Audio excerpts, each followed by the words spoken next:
Rabbi Joseph Potasnik, David Barton, Tom Mullins, pastor from Florida here, and you two gentlemen were part of the Black Robe Brigade that we announced on 8/28, standing behind.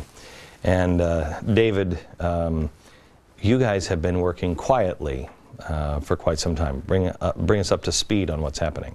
What we have now is a website, and by the way, Black Robe Regiment, for those who don't know, it's what the British called the clergy in the American Revolution. British said if it hadn't been for the preachers, America would still be a happy British colony. So they imprisoned preachers, they killed preachers. When they came to New York City, 19 churches, they burned 10 to the ground. They blamed everything on the preachers. So they were bold, courageous guys who led the military, who wrote state constitutions, who ratified the U.S. Constitution, who served in Congress.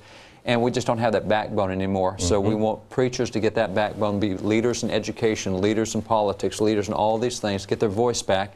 And so there's a website now, blackroberegiment.wallbuilders.com, that has a ton of those old sermons that the British complained about are up there.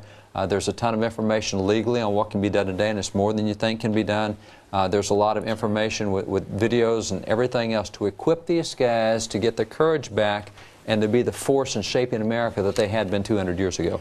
And Glenn, we're rallying pastors to not only log on to this page and become a part, but there's a pledge that they can actually take and sign up to become a part of the Black Robe Regiment today.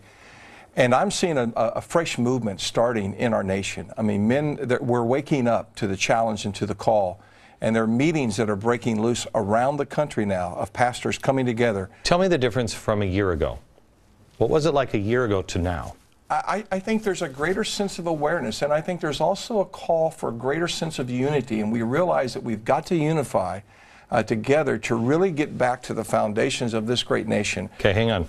Does that mean unify in the way that was spoken about by our founders with Father Abraham? Unify, we disagree on theology, Yes. but we come together on... Yes. We've got a culture to save, we've got a country to save, we have freedoms to save, and we have churches, and that's where we'll discuss theology. But when we're saving a country or saving a culture, that's a different thing, and there's all sorts of cooperation. I think it's interesting. I think you're wanting clergy to behave as prophets, to use that prophetic voice, that's right, to speak out against sometimes unpopular things, but have the courage to speak out and address them. How do you do that in many of our churches where you depend on the money?